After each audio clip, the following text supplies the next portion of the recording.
नमस्ते, मैं हूं डॉक्टर दिगेश ठक्कर, एमडी आयुर्वेदा।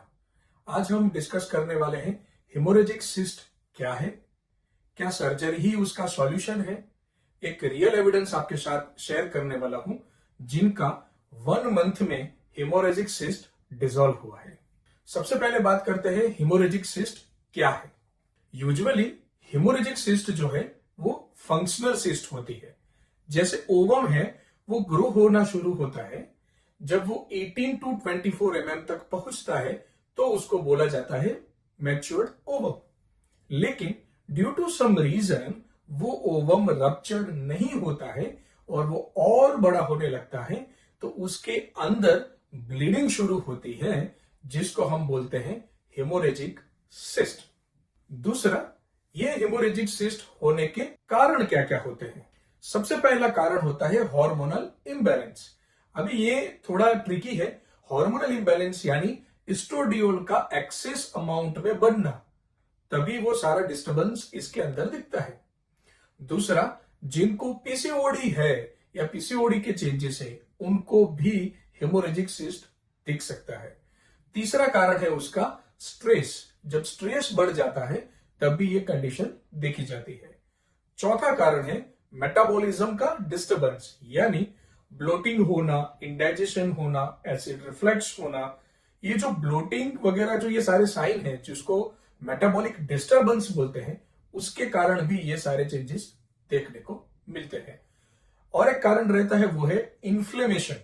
अलग अलग बॉडी में इन्फ्लेमेशन आने लगते हैं, वो भी सेलुलर लेवल में कुछ चेंजेस आता है तब वो दिखता है।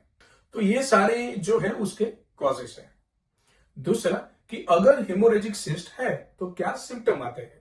उसमें सबसे पहला यह रहता है कि इर्रेगुलर पीरियड होता है। जिस साइड पे वो फॉलिकल बना है या सिस्ट बना है उस साइड पेन होना शुरू हो जाता है, मूड स्विंग होता है, स्ट्रेस होता है, एंजाइटी होता है। ये सारे हेमोरेजिक सिस्ट के सिम्टम्स हैं। अभी ट्रीटमेंट की बात करते हैं तो मेजॉरिटी हेमोरेजिक सिस्ट जो होती है वो फंक्शनल ही होती है। बहुत कम केसेस में सर्जरी की आवश्यकता होती है। आयुर्वेदा के कुछ ट्रीटमेंट प्रोटोकॉल यानी कुछ मेडिसिन और बस्ती नाम का जो ट्रीटमेंट है उसमें अलग अलग फॉर्मुलेशन है। सिर्फ बस्ती प्रोसीजर का नाम है, उसमें यूज होने वाली अलग अलग मस्ती का यूज अगर आप करते हैं तो हेमोरेजिक सिस्ट जो है वो अच्छे से डिसॉल्व हो सकती है।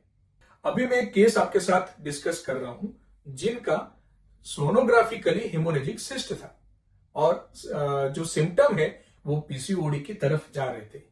तो उसमें एक्ने आना, इरेगुलर पीरियड्स होना, वजन बढ़ना, स्किन डार्कनिंग होना, वाइट डिस्चार्ज होना, मूड स्विंग होना, शुगर क्रेविंग होना, ये सारे साइन जो पीसीओडी की तरफ जा रहे हैं वो उनको शो हो रहे थे।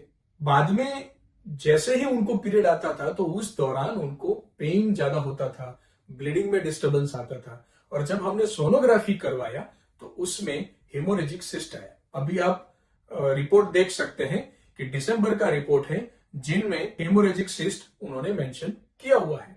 हमने फिर मेडिसिन स्टार्ट किया और ओनली विद इन 1 मंथ में अभी आफ्टर का सोनोग्राफी आपको शो कर रहा हूं जिसमें वो टोटल ही डिसॉल्व हो गया है। तो पॉइंट ये है कि सिस्ट होता है तो घबराने की जरूरत नहीं है, ना ही उसमें कैंसर की कोई विचार करने की जरूरत है। ये ज्यादातर फंक्शनल होती हैं, जो अच्छे से ट्रीटमेंट किया जाए तो वो अच्छे से सॉल्व भी हो सकती है। दूसरा कि इसका जो रिजल्ट है वो पर्सन टू पर्सन वेरी होता है। उसके मेटाबॉलिज्म, उसके हार्मोनल इम्बैलेंस, ये सारे कंडीशन के ऊपर ड्यूरेशन और टाइमिंग डिसाइड रहता है। Thank you so much.